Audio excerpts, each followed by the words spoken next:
রবীন্দ্র প্রবন্ধ ভারতবর্ষের অন্তর্গত বারোয়ারি মঙ্গল। শুরু হচ্ছে প্রবন্ধ বারোয়ারি মঙ্গল। আমাদের দেশের কোনো বন্ধু অথবা বড়লোকের মৃত্যুর পর আমরা বিশেষ কিছুই করি না, এই জন্য আমরা পরস্পরকে অনেক দিন হইতে অকৃতজ্ঞ বলিয়া নিন্দা করিতেছি, অথচ সংশোধনের কোনো লক্ষণ দেখা যাইতেছে না। ধিক্কার যদি আন্তরিক হয়, লজ্জা যদি যথার্থ পাইতাম, তবে এতদিনে আমাদের ব্যবহারে তাহার কিছু না কিছু পরিচয় পাওয়া যাইত। কিন্তু কেন আমরা পরস্পরকে লজ্জা দিই, অথচ লজ্জা পাই না, ইহার কারণ আলোচনা করিয়া দেখা কর্তব্য। ঘা মারিলে যদি দরজা না খোলে, তবে দেখিতে হয় তালা বন্ধ আছে কিনা। স্বীকার করিতেই হইবে, মৃত মান্য ব্যক্তির জন্য পাথরের মূর্তি গড়া আমাদের দেশে চালিত ছিল না। এই প্রকার মার্বেল পাথরের পিণ্ডদান প্রথা আমাদের কাছে অভ্যস্ত নয়। আমরা হাহাকার করিয়াছি, অশ্রুপাত করিয়াছি, বলিয়াছি, আহা, দেশের এত বড় লোকটা গেল, কিন্তু কমিটির উপর স্মৃতিরক্ষার ভার দিই নাই। এখন আমরা শিখিয়াছি এইরূপ কর্তব্য, অথচ তাহা আমাদের সংস্কারগত হয় নাই। এই জন্যই কর্তব্য পালিত না হইলে মুখে লজ্জা দিই, কিন্তু হৃদয়ে আঘাত পাই না।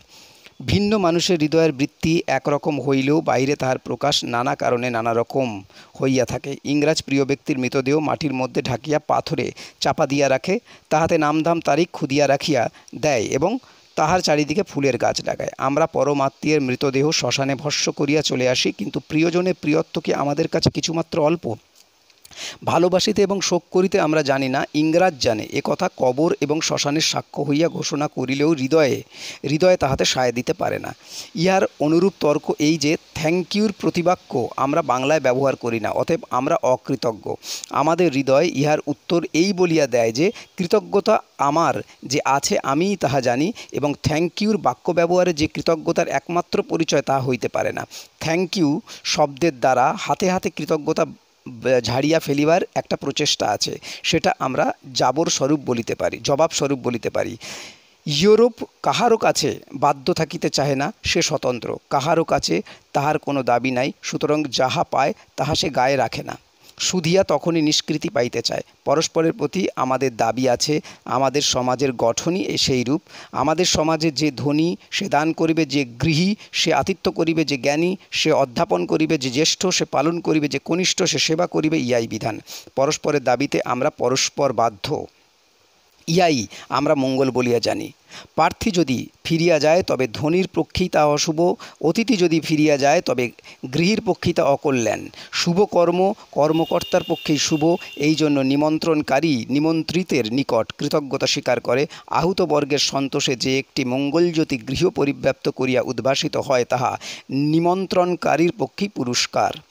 আমাদের দেশে নিমন্ত্রণের প্রধানতম ফল নিমন্ত্রিত পায় না, নিমন্ত্রণকারীই পায়। তাহা মঙ্গল কর্ম সুসম্পন্ন করিবার আনন্দ তাহা রসনা তৃপ্তির অপেক্ষা অধিক। এই মঙ্গল যদি আমাদের সমাজের মুখ্য অবলম্বন না হইত, তবে সমাজের প্রকৃতি এবং কর্মের অন্যরকম হইত।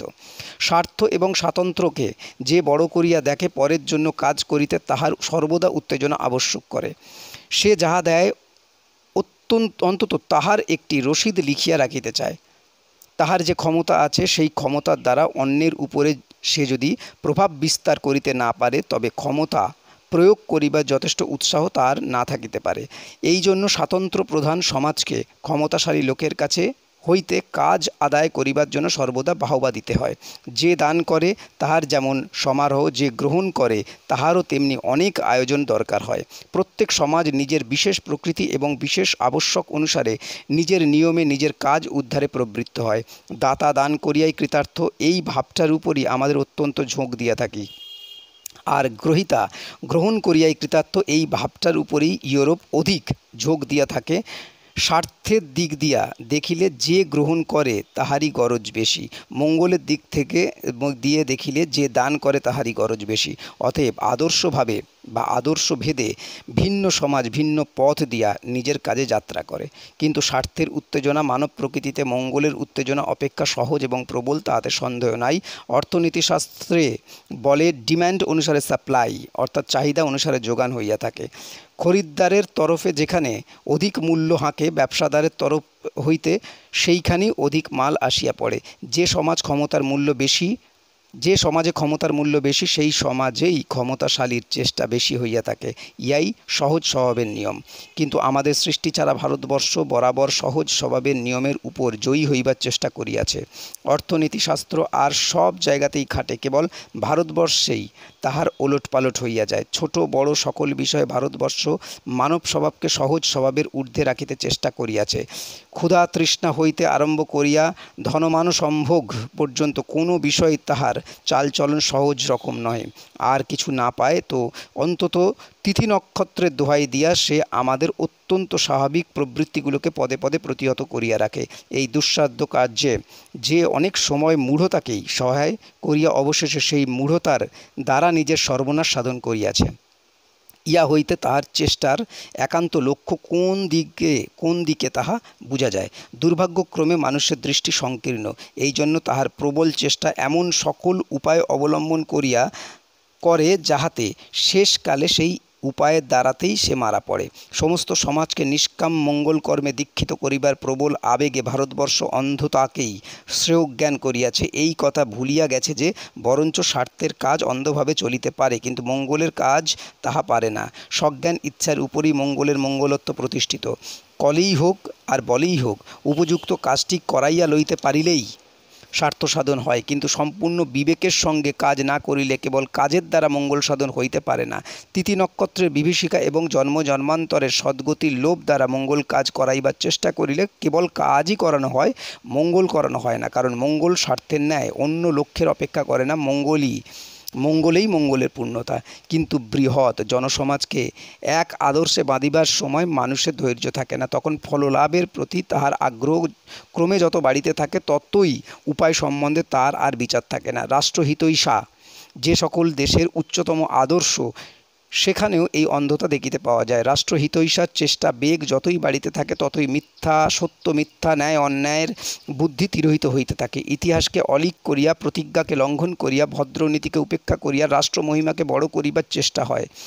অন্ধ অহংকারকে প্রতিদিন অভ্রবেদী করিয়া তোলাকেও শ্রেয় বলিয়া বোধ হইতে থাকে।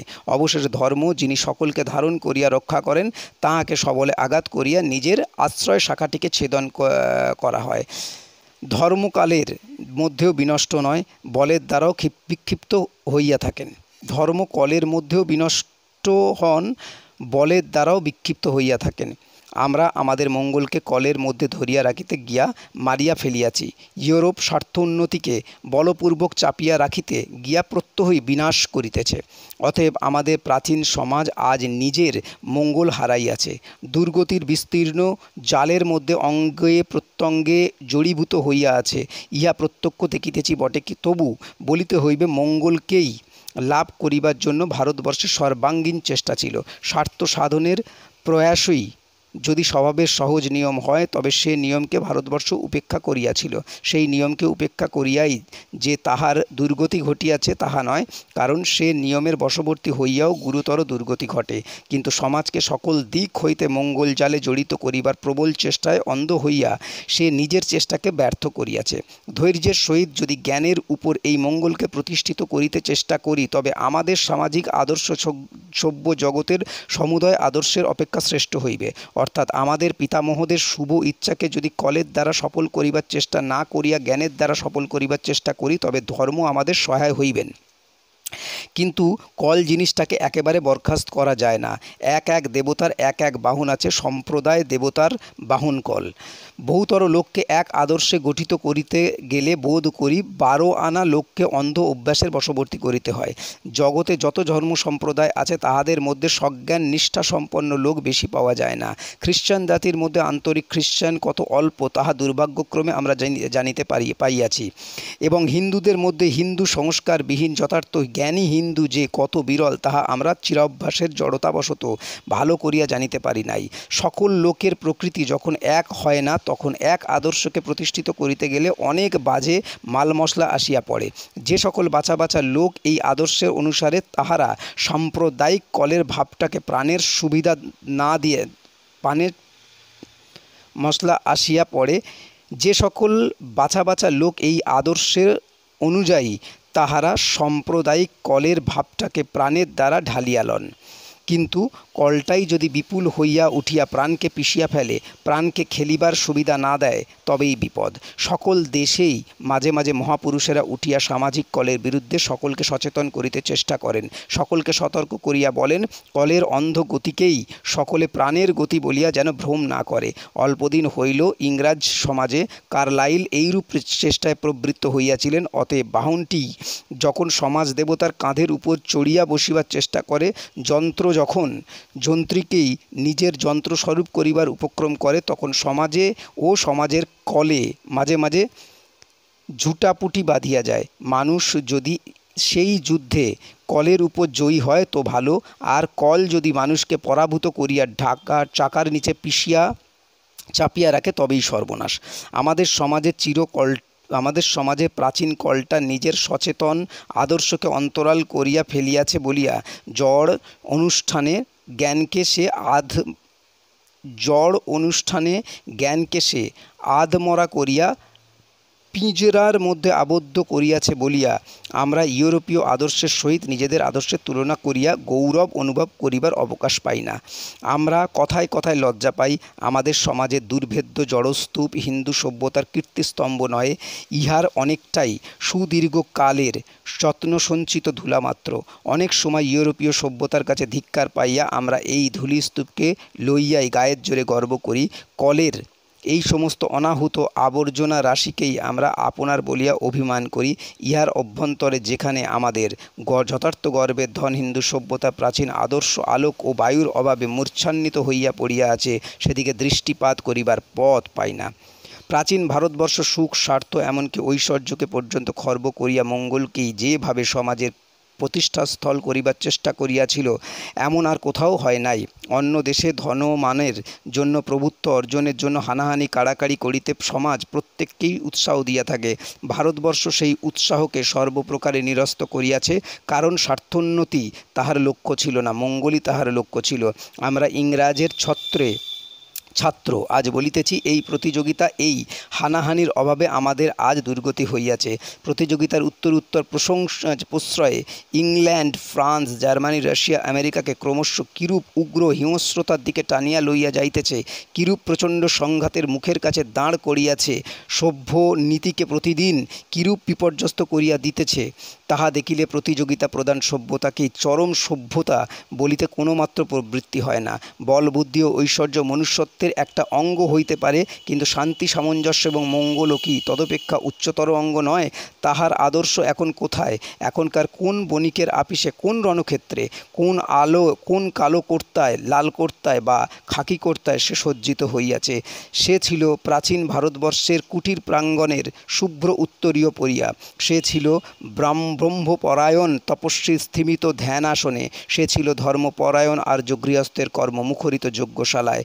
দল বাঁধিয়া পূজা, কমিটি করিয়া শোক বা চাঁদা করিয়া কৃতজ্ঞতা প্রকাশ এ আমাদের জাতির প্রকৃতিগত নহে, এ কথা আমাদের স্বীকার করিতেই হবে। এই গৌরবের অধিকার আমাদের নাই, কিন্তু তাই বলিয়া আমরা লজ্জা পাইতে প্রস্তুত নহি। সংসারের সর্বত্রই হরণ পূরণের নিয়ম আছে। আমাদের বাঁ দিকে কমতি থাকিলেও ডান দিকে বাড়তি থাকিতে পারে। যে ওড়ে তাহার ডানা বড় কিন্তু পা ছোট, যে দৌড়ায় তার পা বড় কিন্তু ডানা নাই। আমাদের দেশে আমরা বলিয়া থাকি, মহাত্মাদের নাম প্রাতঃস্মরণীয়, তাহা কৃতজ্ঞতার ঋণ শুধিবার জন্য নয়। ভক্তি ভাজনকে দিবসারম্ভে যে ব্যক্তি ভক্তিভাবে স্মরণ করে তাহার মঙ্গল হয়। মহাপুরুষদের তাহাতে উৎসাহ বৃদ্ধি হয় না। যে ভক্তি করে সে ভালো হয়। ভক্তি করা প্রত্যেকের প্রাত্যহিক কর্তব্য, কিন্তু তবে তো একটা লম্বা নামের মালা গাঁথিয়া প্রত্যহ আওড়াইতে হয় এবং সে মালা ক্রমশই বাড়িয়া চলে, তাহা হয় না। যথার্থ ভক্তি যেখানে উদ্দেশ্য, সেখানে মালা বেশি বাড়িতে পারে না। ভক্তি যদি নির্জীব না হয়, তবে সে জীবন ধর্ম অনুসারে গ্রহণ বর্জন করিতে থাকে, কেবলই সঞ্চয় করিতে থাকে না। পুস্তক কতই প্রকাশিত হইতেছে, কিন্তু যদি অবিচারে সঞ্চয় করিবার প্রবৃত্তি না থাকে, যদি মনে করি কেবল যে বইগুলি যথার্থই আমার প্রিয়, যাহা আমার পক্ষে চিরদিন পড়িবার যোগ্য, সেইগুলি রক্ষা করিব, তবে শত বৎসর পরময় হইলেও আমার পাঠ্যগ্রন্থ আমার পক্ষে দুর্ভর হইয়া ওঠে না। আমার প্রকৃতি যে মহাত্মাদের প্রত্যহ স্মরণযোগ্য বলিয়া ভক্তি করে, তাহাদের নাম যদি উচ্চারণ করি তবে কতটুকু সময় লয়? প্রত্যেক পাঠক যদি নিজের মনে চিন্তা করিয়া দেখেন, তবে কয়টি নাম তাহাদের মুখে আসে? ভক্তি যাহাদিওকে হৃদয়ে সজীব করিয়া না রাখে, বাইরে তাহাদের পাথরের মূর্তি গড়িয়া রাখিলে আমরা তাহাতে কী লাভ? তাহাদের তাহাতে লাভ আছে এমন কথা উঠিতেও পারে। লোকে দল বাঁধিয়া প্রতিমা স্থাপন করিবে, অথবা মৃতদেহ বিশেষ স্থানে সমাহিত হইয়া গৌরবপ্রাপ্ত হইবে, এই আশা স্পষ্টত বা অলক্ষ্যে মনকে উৎসাহ দিতেও পারে। কবরের দ্বারা খ্যাতিলাভ করিবার একটি মোহ আছে, তাহা তাজমহল প্রভৃতির ইতিহাস হইতে জানা যায়। কিন্তু আমাদের সমাজ মহাত্মদিগকে সেই বেতন দিয়া বিদায় করিতে চায় নাই। আমাদের সমাজে মাহাত্ম্য সম্পূর্ণ বিনা বেতনের। ভারতবর্ষে অধ্যাপক সমাজের নিকট হইতে ব্রাহ্মণ্যের প্রাপ্য দান ও দক্ষিণা গ্রহণ করিয়া থাকেন, কিন্তু অধ্যাপনার বেতন শোধ করিয়া দিয়া আমাদের সমাজ তাহাদিগকে অপমানিত করে না। পূর্বেই বলিয়াছি, মঙ্গল কর্ম যিনি করিবেন তিনি নিজের মঙ্গলের জন্যই করিবেন, ইহাই ভারতবর্ষের আদর্শ। কোনো বাহ্য মূল্য লইতে গেলে মঙ্গলের মূল্য কমিয়া যায়। দলের একটা উৎসাহ আছে, তাহা সংক্রামক, তাহা মূঢ়ভাবে পরস্পরের মধ্যে সঞ্চারিত হয়, তাহার অনেকটা অলিক। গোলে হরিবোল ব্যাপারে হরিবোল যতটা থাকে, গোলের মাত্রা তাহা অপেক্ষা অনেক বেশি হইয়া পড়ে। দলের আন্দোলনে অনেক সময় তুচ্ছ উপলক্ষে ভক্তির ঝড় উঠিতে পারে। তাহার সাময়িক প্রবলতা যতই হোক না কেন, ঝড় জিনিসটা কখনো স্থায়ী নয়। সংসারে এমন কত শত দলের দেবতার অকস্মাৎ সৃষ্টি হইয়াছে এবং জয়ঢাক বাজিতে বাজিতে অতল স্পর্শ বিস্মৃতির মধ্যে তাহার বিসর্জন হইয়া গেছে। পাথরের মূর্তি গড়িয়া জবরদস্তি করিয়া কি কাহারও মনে রাখা যায়? ওয়েস্টমিনিস্টার অ্যাবিতে কি এমন অনেকের নাম পাথরে খোদা হয় নাই, ইতিহাসে যাহাদের নাম অক্ষর প্রত্যহ ক্ষুদ্র ম্লান হইয়া আসিতেছে? এই সকল ক্ষণকালের দেবতাগণকে দলীয় উৎসাহে চিরকালের আসনে বসাইবার চেষ্টা করা না দেবতার পক্ষে ভালো, না দলের পক্ষে শুভকর। দলগত প্রবল উত্তেজনা যুদ্ধে, বিগ্রহে এবং প্রমোদ উৎসবে উপযোগী হইতে পারে, কারণ ক্ষণিকতাই তাহার প্রকৃতি। কিন্তু স্নেহ, প্রেম, দয়া, ভক্তির পক্ষে সংযম, সমাহিত শান্তি শোভন এবং অনুকূল, কারণ তাহা অকৃত্রিমতা এবং ধ্রুবতা চায়, আপনাকে নিঃশেষিত করিতে চায় না। ইউরোপেও আমরা কি দেখিতে পাই? যে সেখানে দল বাঁধিয়া যে ভক্তি উচ্ছ্বসিত হয়, তাহা কি যথার্থ ভক্তিভাজনের বিচার করে? তাহা কি সাময়িক উপকারকে চিরন্তন উপকারের অপেক্ষা বড় করে না?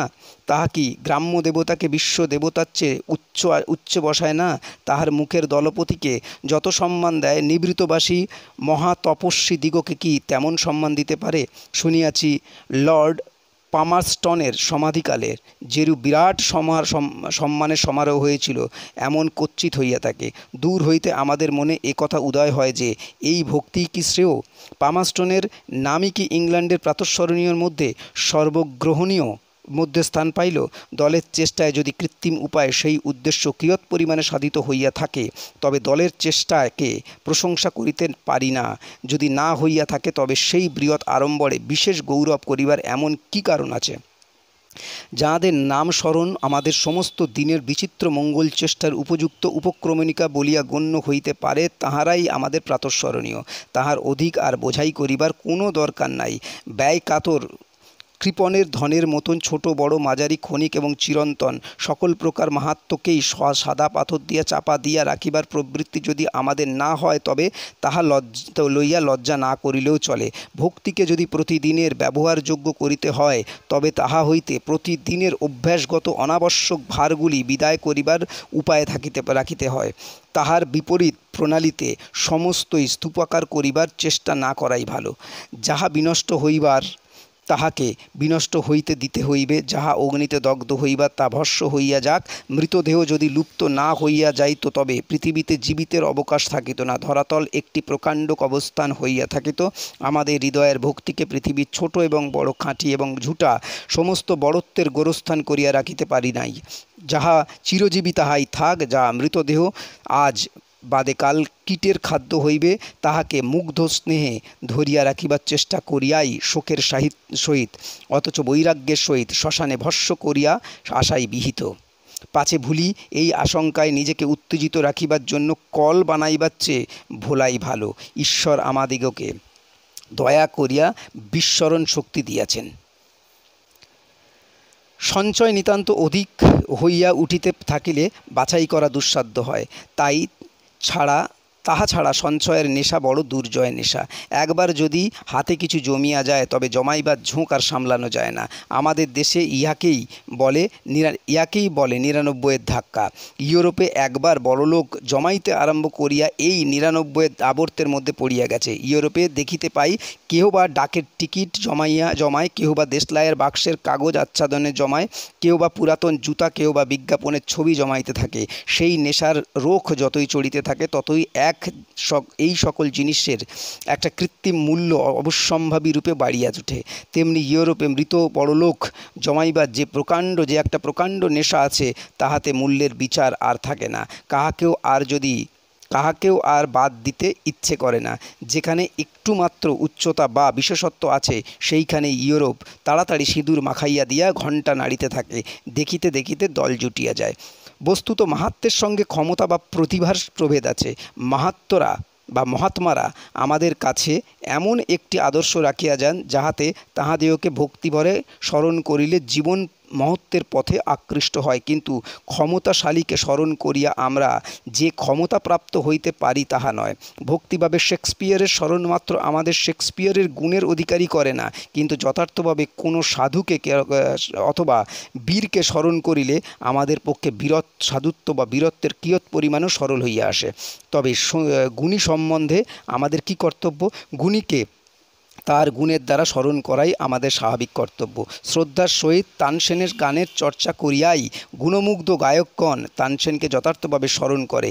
ধ্রুপদ শুনিলে যাহার গায়ে জ্বর আসে, সেও তানসেনের প্রতিমা গড়িবার জন্য চাঁদা দিয়া ঐচ্ছিক পারত্রিক কোনো ফললাভ করে, এ কথা মনে করিতে পারি না। সকলেই যে গানে ওস্তাদ হইতে হইবে এমন কোনো আবশ্যবাধ্যকতা নেই, কিন্তু সাধুতা বা বীরত্ব সকলের পক্ষে আদর্শ। সাধুদিগের এবং মহৎ কর্মে প্রাণ বিসর্জনের পর বীরদিগের স্মৃতি সকলের পক্ষে মঙ্গলকর, কিন্তু দল বাঁধিয়া ঋণশোধ করাকে সে স্মৃতি পালন কহে না। স্মরণ ব্যাপার প্রত্যেকের পক্ষে প্রত্যহের কর্তব্য। ইউরোপে এই ক্ষমতা এবং মাহাত্ম্যের প্রভেদ লুপ্তপ্রায়। উভয়েরই জয়ধ্বজা একই রকম, এমনকি মাহাত্ম্যের পতাকাই যেন কিছু খাটো। পাঠকগণ অনুধাবন করিয়া দেখিলেই বুঝিতে পারিবেন, বিলাতে অভিনেতা আরভিংয়ের সম্মান পরম সাধুর প্রাপ্য সম্মান অপেক্ষা অল্প নয়। রামমোহন রায় আজ যদি ইংল্যান্ডে যাইতেন, তবে তাঁহার গৌরব ক্রিকেট খেলোয়াড় সঞ্জিত সিংহের গৌরবের কাছে খর্ব হইয়া থাকিত। আমরা কবিচরিত নামক প্রবন্ধে উল্লেখ করিয়াছি, ইউরোপে ক্ষমতাশালী লোকের জীবনচরিত লেখার একটা নিরতিশয় উদ্যম আছে। ইউরোপকে চরিত বায়ুগ্রস্ত বলা যাইতে পারে। কোনো মতে একটা যে কোনো প্রকারের বড়লোকত্বের সুদূর গন্ধটুকু পাইলেই তাহার সমস্ত চিঠিপত্র, গল্পগুজব, প্রাত্যহিক ঘটনার সমস্ত আবর্জনা সংগ্রহ করিয়া মোটা 2 ভলিউমে জীবনচরিত লিখিবার জন্য লোকে হাঁ করিয়া বসিয়া থাকে। যে নাচে তাহার জীবনচরিত, যে গান করে তাহার জীবনচরিত, যে হাসাইতে পারে তাহার জীবনচরিত, জীবন যাহার যেমনই হোক, যে লোক কিছু একটা পারে তাহারই জীবনচরিত। কিন্তু যে মহাত্মা জীবনযাত্রা আদর্শ দেখাইয়াছেন তাহারই জীবনচরিত সার্থক। যাহারা সমস্ত জীবনের দ্বারা কোনো কাজ করিয়াছেন তাহাদের জীবন আলোচ্য। যিনি কবিতা লিখিয়াছেন, গান তৈরি করিয়াছেন, তিনি কবিতা এবং গানই দান করিয়া গিয়াছেন, তিনি জীবন দান করিয়া যান নাই। তাহার জীবনচরিতে কাহার কি প্রয়োজন? টেনিসনের কবিতা পড়িয়া আমরা টেনিসনকে যত বড় করিয়া জানিয়াছি, তাহার জীবনচরিত পড়িয়া তাহা অপেক্ষা অনেক ছোট করিয়া জানিয়াছি মাত্র। কৃত্রিম আদর্শে মানুষকে এইরূপ নির্বিবেক করিয়া তোলে। মেকি এবং খাঁটির এক দর হইয়া আসে। আমাদের দেশে আধুনিক কালে পাপ ও পুণ্যের আদর্শ কৃত্রিম হওয়াতে তাহার ফল কি হইয়াছে? ব্রাহ্মণের পায়ের ধুলা লইয়া এবং গঙ্গায় স্নান করাও পুণ্য, আবার অশৌর্য ও সত্যপরায়ণতাও পুণ্য। কিন্তু কৃত্রিমের সহিত খাঁটি পুণ্যের কোনো জাত বিচার না থাকাতে যে ব্যক্তি নিত্য গঙ্গাস্নান ও আচার পালন করে, সমাজে অলুব্ধ সত্যপরায়ণের অপেক্ষা তাহার পুণ্যের সম্মান কম নহে, বরঞ্চ বেশি। যে ব্যক্তি যবনের অন্ন খাইয়াছে আর যে ব্যক্তি জাল মকদ্দমায় যবনের অন্নের উপায় অপহরণ করিয়াছে, উভয়ই পাপীর কোঠায় পড়ায়। প্রথমোক্ত পাপীর প্রতি ঘৃণা ও দণ্ড যেন মাত্রায় বাড়িয়া ওঠে। ইউরোপে তেমনি মাহাত্ম্যের মধ্যে জাতি বিচার উঠিয়া গেছে। যে ব্যক্তি ক্রিকেট খেলায় শ্রেষ্ঠ, যে অভিনয়ে শ্রেষ্ঠ, যে দানে শ্রেষ্ঠ, যে সাধুতায় শ্রেষ্ঠ, সকলেই গ্রেট ম্যান। একই জাতীয় সম্মান স্বর্গে সকলেরই সদ্গতি। ইহাতে ক্রমেই যেন ক্ষমতার অর্ঘ্য মাহাত্ম্যের অপেক্ষা বেশি দাঁড়াইয়াছে। দলের হাতে বিচারের ভার থাকিলে এইরূপ ঘটাই অনিবার্য। যে আচারপরায়ণ সে ধর্মপরায়ণের সমান হইয়া দাঁড়ায়, এমনকি বেশি হইয়া ওঠে। যে ক্ষমতাশালী সে মহাত্মদের সমান, এমনকি তাহাদের চেয়ে বড় হইয়া দেখা দেয়। আমাদের সমাজে দলের লোকে যেমন আচারকে পূজ্য করিয়া ধর্মকে খর্ব করে, তেমনি ইউরোপের সমাজে দলের লোকে ক্ষমতাকে পূজ্য করিয়া মাহাত্ম্যকে ছোট করিয়া ফেলে। যথার্থ ভক্তির উপর পূজার ভার না দিয়া লোকারণ্যের উপর পূজার ভার দিলে দেব পূজার ব্যাঘাত ঘটে। বারোয়ারি দেবতার যত ধূম গৃহদেবতার ইষ্ট দেবতা তত ধূম নয়, কিন্তু বারোয়ারির দেবতা কি মুখ্যত একটি অবান্তর উত্তেজনার উপলক্ষ মাত্র নয়? ইহাতে ভক্তির চর্চা না হইয়া ভক্তির অবমাননা হয় নাকি? আমাদের দেশে আধুনিক কালের বারোয়ারির শোকের মধ্যে, বারোয়ারি স্মৃতি পালন চেষ্টার মধ্যে গভীর শূন্যতা দেখিয়া আমরা পদে পদে ক্ষুব্ধ হই। নিজের দেবতাকে কোন প্রাণে এমন কৃত্রিম সভায় উপস্থিত করিয়া পূজার অভিনয় করা হয় বুঝিতে পারি না। সেই অভিনয়ের আয়োজন যদি মাল মশলা কিছু কম হয় তবে আমরা পরস্পরকে লজ্জা দিই, কিন্তু লজ্জার বিষয় গোড়াতেই।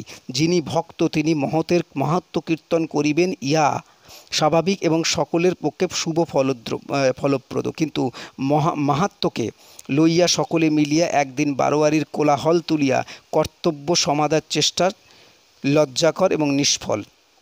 বিদ্যাসাগর আমাদের সমাজে ভক্তিলাভ করেন নাই, এ কথা কোনো মতেই বলা যায় না। তাহার প্রতি বাঙালি মাত্রেরই ভক্তি অকৃত্রিম, কিন্তু যাহারা বর্ষে বর্ষে বিদ্যাসাগরের স্মরণসভা আহ্বান করেন তাহারা বিদ্যাসাগরের স্মৃতি রক্ষার জন্য সমুচিত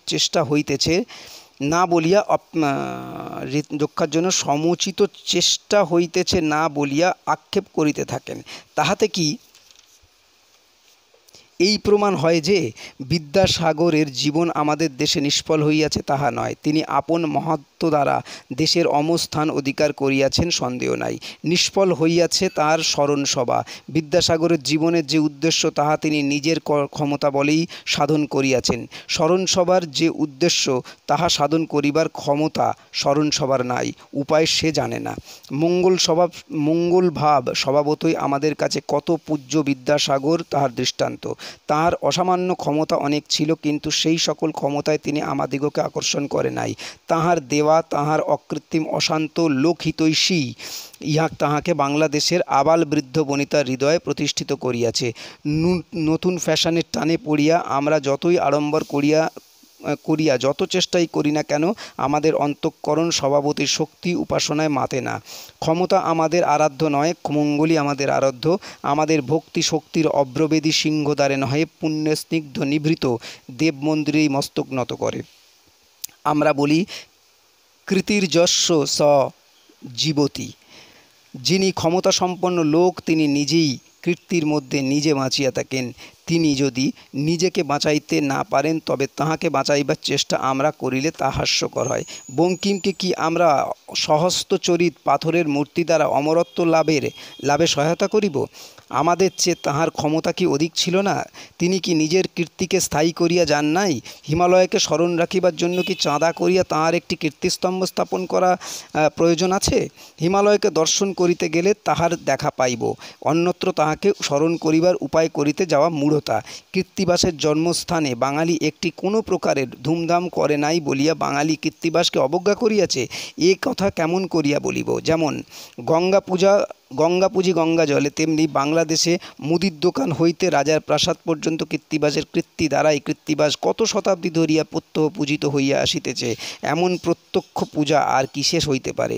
ইউরোপে যে দল বাঁধিবার ভাব আছে তাহার উপযোগিতা নাই, এ কথা বলা মূঢ়তা। যে সকল কাজ বলসাধ্য, বহু লোকের আলোচনা দ্বারা সাধ্য, সে সকল কাজ দল না বাঁধিলে চলে না। দল বাঁধিয়া ইউরোপ যুদ্ধে বিগ্রহে বাণিজ্যে রাষ্ট্র ব্যাপারে বড় হইয়া উঠিয়াছে সন্দেহ নাই। মৌমাছির পক্ষে যেমন চাক বাঁধা ইউরোপের পক্ষে তেমনি দল বাঁধা প্রকৃতি সিদ্ধ। সেই জন্য ইউরোপ দল বাঁধিয়া দান করে, ব্যক্তিগত দয়াকে প্রশ্রয় দেয় না। দল বাঁধিয়া পূজা করিতে যায়, ব্যক্তিগত পূজান্নিকে মন দেন না। দল বাঁধিয়া ত্যাগ স্বীকার করে, ব্যক্তিগত ত্যাগে তাহাদের আস্থা নেই। এই উপায় ইউরোপ এক প্রকার মহত্ব লাভ করিয়াছে, অন্য প্রকার মহত্ব খোয়াইয়াছে। একাকী কর্তব্য কর্ম নিষ্পন্ন করিবার উৎসাহ তাহার নাই। আমাদের সমাজে প্রত্যেককে প্রত্যেক প্রহরেই ধর্ম পালন করিতে বাধ্য বলিয়া জানে। ইউরোপে ধর্ম পালন করিতে হইলে কমিটিতে বা ধর্মসভায় যাইতে হয়। সেখানে সম্প্রদায়গণ সদানুষ্ঠানে রত, সাধারণ লোকেরা স্বার্থ সাধনে তৎপর। কৃত্রিম উত্তেজনার দোষ এই যে তাহার অভাবে মানুষ অসহায় হইয়া পড়ে। দল বাঁধিলে পরস্পরকে ঠেলিয়া খাঁড়া করিয়া রাখে, কিন্তু দলের বাইরে নামিয়া পড়িতে পারে।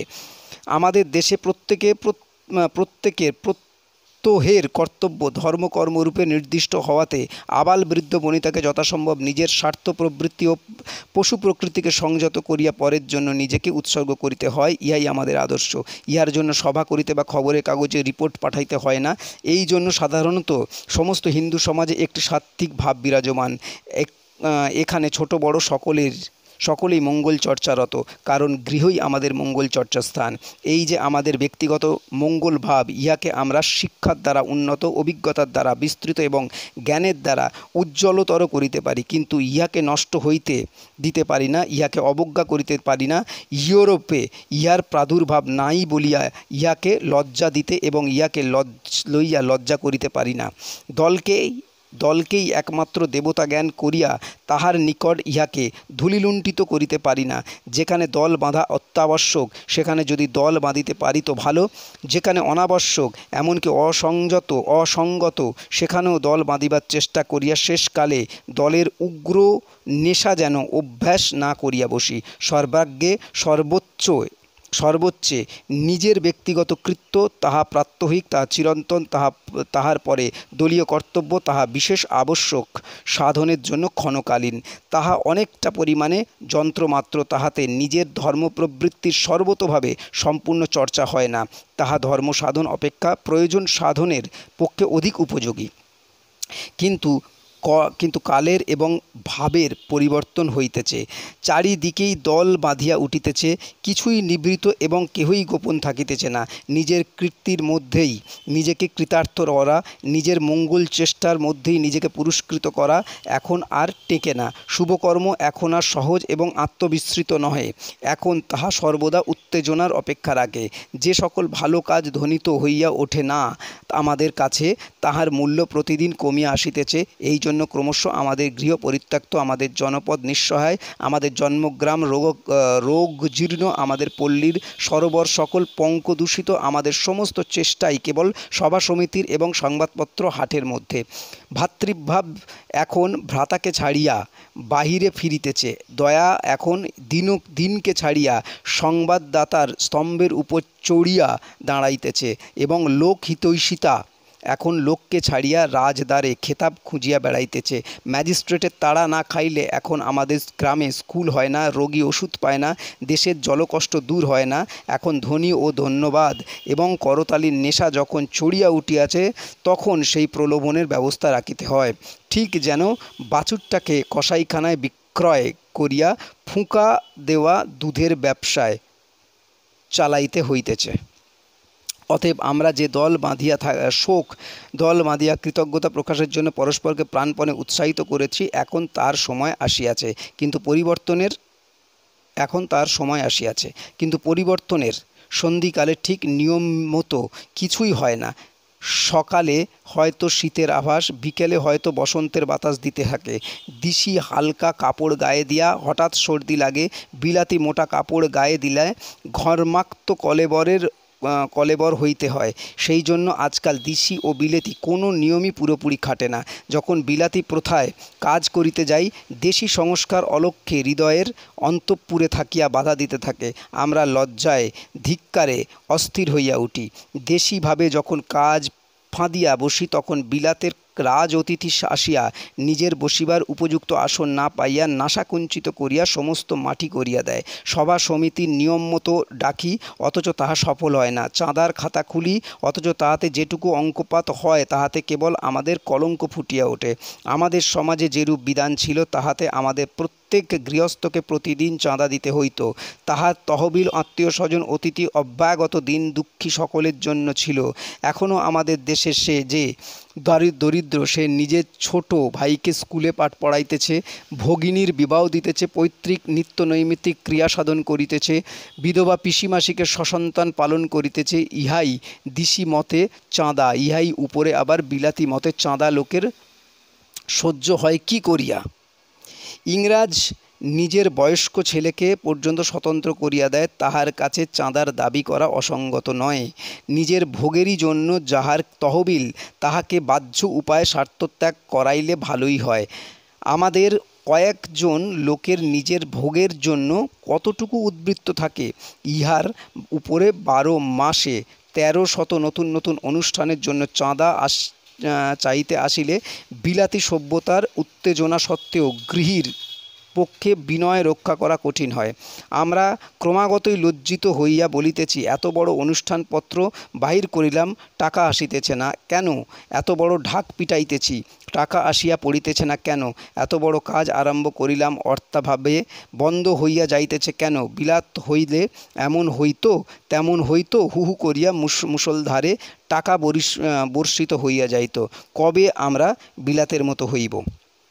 বিলাতের আদর্শ আসিয়া পৌঁছাইয়াছে, বিলাতের অবস্থা এখনও বহুদূর। বিলাতি মতের লজ্জা পাইয়াছি, কিন্তু সে লজ্জা নিবারণের বহুমূল্য বিলাতি বস্ত্র এখনও পাই নাই। সকল দিকেই টানাটানি করিয়া মরিতেছি। এখন সর্বসাধারণের চাঁদা দিয়া যে সকল কাজের চেষ্টা করে, পূর্বে আমাদের দেশে ধনীরা তাহা একাকী করিতেন, তাহাতেই তাহাদের ধনের সার্থকতা ছিল। পূর্বেই বলিয়াছি, আমাদের দেশে সাধারণ গৃহস্থ সমাজকৃত্য শেষ করিয়া নিজের স্বাধীন ভোগের জন্য উদ্বৃত্ত কিছুই পাইত না। সুতরাং অতিরিক্ত কোনো কাজ করিতে না পারা তাহার পক্ষে লজ্জার বিষয় ছিল না। যে সকল ধনীর ভাণ্ডারে উদ্বৃত্ত অর্থ থাকিত ইষ্টাপূর্ত কাজের জন্যে, তাহাদের উপর সমাজের সম্পূর্ণ দাবি থাকিত। তাহারা সাধারণের অভাব পূরণ করিবার জন্য ব্যয়সাধ্য মঙ্গল কর্মে প্রবৃত্ত না হইলে সকলের কাছে লাঞ্ছিত হইত। তাহাদের নামোচ্চারণও অশুভকর বলিয়া গণ্য হইত। ঐশ্বর্যের আড়ম্বরই বিলাতি ধনী প্রধান শোভা, মঙ্গলের আয়োজন ভারতের ধনীর প্রধান শোভা। সমাজস্থ বন্ধুদিগের বহুমূল্য পাত্রে বহুমূল্য ভোজ দিয়া বিলাতের ধনী তৃপ্ত, আহুত বরাহুত অনাহুত দিগকে কলার পাতায় অন্নদান করিয়া আমাদের ধনীরা তৃপ্ত। ঐশ্বর্যকে মঙ্গল দানের মধ্যে প্রকাশ করাই ভারতবর্ষের ঐশ্বর্য। ইহা নীতিশাস্ত্রের নীতিকথা নহে। আমাদের সমাজ ইহা এতকাল পর্যন্ত প্রত্যয়ই ব্যক্ত হইয়াছে। সেই জন্য সাধারণ গৃহস্থের কাছে আমাদিগকে চাঁদা চাহিতে হয় না। ধনীরাই আমাদের দেশে দুর্ভিক্ষকালে অন্ন, জলাভাবকালে জলদান করিয়াছে। তাহারাই দেশের শিক্ষাবিধান, শিল্পের উন্নতি, আনন্দকর উৎসব রক্ষা ও গুণীর উৎসাহ সাধন করিয়াছে। হিতানুষ্ঠানে আজ যদি আমরা পূর্বাভাসক্রমে তাহাদের দ্বারস্থ হই, তবে সামান্য ফল পাইয়া অথবা নিষ্ফল হইয়া কেন ফিরিয়া আসি? বরঞ্চ আমাদের মধ্যবিত্ত সাধারণ কাজে যেরূপ ব্যয় করিয়া থাকেন, সম্পদের তুলনা করিয়া দেখিলে ধনীরা তাহা করেন না। তাহাদের দারোয়ানগণ স্বদেশের অভাবকে দেউড়ি পার হইয়া প্রাসাদে ঢুকিতে দেয় না। ক্রমে ক্রমে ঢুকিতে দিলেও ফিরিবার সময় তাহার মুখে অধিক উল্লাসের লক্ষণ দেখা যায় না। ইহার কারণ আমাদের ধনীদের ঘরে বিলাতের বিলাসিতা প্রবেশ করিয়াছে, অথচ বিলাতের ঐশ্বর্য নয়। নিজেদের ভোগের জন্য তাহাদের অর্থ উদ্বৃত্ত থাকে বটে, কিন্তু সেই ভোগের আদর্শ বিলাতের। বিলাতের ভোগীরা ভারবিহীন, স্বাধীন, ঐশ্বর্যশালী, নিজের ভাণ্ডারের সম্পূর্ণ কর্তা। সমাজ বিধানে আমরা তাহা নহি, অথচ ভোগের আদর্শ সেই বিলাতি ভোগীর অনুরূপ হওয়াতে খাটে পালঙ্কে বসনে ভূষণে গৃহসজ্জায় গাড়িতে জুড়িতে আমাদের ধনী দিগকে আর বদান্যতার অবসর দেয় না। তাহাদের বদান্যতা বিলাতি জুতাওয়ালা, টুপিওয়ালা, ঝাড় লণ্ঠনওয়ালা, চৌকি টেবিলওয়ালার সুবৃহৎ পকেটের মধ্যে নিজেকে উজাড় করিয়া দেয়। শীর্ণ কঙ্কালসার দেশ রিক্ত হস্তে ম্লান মুখে দাঁড়াইয়া থাকে। দেশি গৃহস্থের বিপুল কর্তব্য এবং বিলাতি ভোগীর বিপুল ভোগ, এই দুই ভার একলা কয়জনে বহন করিতে পারে? কিন্তু আমাদের পরাধীন দরিদ্র দেশ কি বিলাতের সঙ্গে বরাবর এমনি করিয়া টক্কর দিয়া চলিবে? পরের দুঃসাধ্য আদর্শে সম্ভ্রান্ত হইয়া উঠিবার কঠিন চেষ্টায় কি উদ্বন্ধনে প্রাণত্যাগ করিবে? নিজেদের চিরকালের সহজ পথে অবতীর্ণ হইয়া কি নিজেকে লজ্জা হইতে রক্ষা করিবে না? বিজ্ঞ সম্প্রদায় বলেন, যা ঘটিতেছে তাহা অনিবার্য। এখন এই নতুন আদর্শেই নিজেকে গড়িতে হইবে। এখন প্রতিযোগিতার যুদ্ধক্ষেত্রে নামিতে হইবে, শক্তির প্রতি শক্তি অস্ত্র হানিতে হইবে। এ কথা কোনো মতেই মানিতে পারি না। আমাদের ভারতবর্ষের যে মঙ্গল আদর্শ ছিল তাহা মৃত আদর্শ নহে, তাহা সকল সভ্যতার পক্ষেই চিরন্তন আদর্শ এবং আমাদের অন্তরে বাহিরে কোথাও ভগ্ন, কোথাও সম্পূর্ণ আকারে তাহা বিরাজ করিতেছে। সেই আদর্শ আমাদের সমাজের মধ্যে থাকিয়া ইউরোপের স্বার্থ প্রধান, শক্তি প্রধান, স্বাতন্ত্র্য প্রধান আদর্শের সহিত প্রতিদিন যুদ্ধ করিতেছে। সে যদি না থাকিত তবে আমরা অনেক পূর্বেই ফিরিঙ্গি হইয়া যাইতাম। ক্ষণে ক্ষণে আমাদের সেই ভীষ্ম পিতামহ তুল্য প্রাচীন সেনাপতির পরাজয়ে এখনও আমাদের হৃদয়ে বিদীর্ণ হইয়া যাইতেছে। যতক্ষণ আমাদের সেই বেদনা বোধ ততক্ষণ আছে, ততক্ষণ আমাদের আশা আছে। মানব প্রকৃতিতে স্বার্থ এবং স্বাতন্ত্র্যই যে মঙ্গলের অপেক্ষা বৃহত্তর সত্য এবং ধ্রুবতর আশ্রয়স্থল, এ নাস্তিকতাকে যেন আমরা প্রশ্রয় না দিই। আত্মত্যাগ যদি স্বার্থের উপর জয়ী না হইতেও তবে আমরা চিরদিন বর্বর হয়ে থাকিয়া যাইতাম। এখনও বহুল পরিমাণে বর্বরতা পশ্চিম দেশে সভ্যতার নামাবলী পড়িয়া বিচরণ করিতেছে বলিয়াই তাহাকে সভ্যতার অপরিহার্য অঙ্গস্বরূপে বরণ করিতে হইবে। আমাদের ধর্মবুদ্ধির এমন ভীরুতা যেন না ঘটে। ইউরোপ আজকাল সত্যযুগকে উদ্যতভাবে পরিহাস করিতেছে বলিয়া আমরা যেন সত্যযুগের আশা কোনো কালে পরিত্যাগ না করি। আমরা যে পথে চলিতেছি সে পথের পাথেও আমাদের নাই। অপমানিত হইয়া আমাদিগকে ফিরিতেই হইবে। দরখাস্ত করিয়া এ পর্যন্ত কোনো দেশই রাষ্ট্রনীতিতে বড় হয় নাই। অধীনে থাকিয়া কোনো দেশ বাণিজ্যে স্বাধীন দেশকে দূরে ঠেকাইয়া রাখিতে পারে নাই এবং ভোগ বিলাসিতা ও ঐশ্বর্যের আড়ম্বরে বাণিজ্যজীবী দেশের সহিত কোনো ভূমিজীবী দেশ সমকক্ষতা রক্ষিতে পারে নাই। যেখানে প্রকৃতিগত এবং অবস্থাগত বৈষম্য, সেখানে প্রতিযোগিতা অপঘাত মৃত্যুর কারণ। আমাদিগকে দায়ে পড়িয়া বিপদে পড়িয়া একদিন ফিরিতেই হইবে। তখন কি লজ্জার সহিত নতশিরে ফিরিব? ভারতবর্ষের পণ্য কুটিরের মধ্যে তখন কি কেবল দারিদ্র্য ও অবনতি দেখিব? ভারতবর্ষ যে অলক্ষ্য ঐশ্বর্য বলে দরিদ্রকে শিবকে দরিদ্র করিয়া তুলিয়াছিল, তাহাকে আধুনিক ভারত সন্তানের চাকচিক্য অন্ধ চক্ষে একেবারেই পড়িবে না, কখনোই না। ইয়া নিশ্চয়ই সত্য যে আমাদের নতুন শিক্ষায় ভারতের প্রাচীন মাহাত্ম্যকে আমাদের চক্ষে নতুন করিয়া সজীব করিয়া দেখাইবে। তখন ক্ষণিক বিচ্ছেদের পরেই চিরন্তন আত্মীয়তাকে নবীনতর নিবিড়তার সহিত সমস্ত হৃদয় দিয়া সম্পূর্ণভাবে গ্রহণ করিতে পারিব। চিরসহিষ্ণু ভারতবর্ষ বাহিরের রাজহাট হইতে তাহার সন্তানদের গৃহ প্রত্যাবর্তনের প্রতীক্ষা করিয়া আছে। গৃহে আমাদিগকে ফিরিতেই হইবে। বাইরে আমাদিগকে কেউ আশ্রয় দিবে না এবং ভিক্ষার অন্নে চিরকাল আমাদের পেট ভরিবে না। চৈত্র 1308 সমাপ্ত।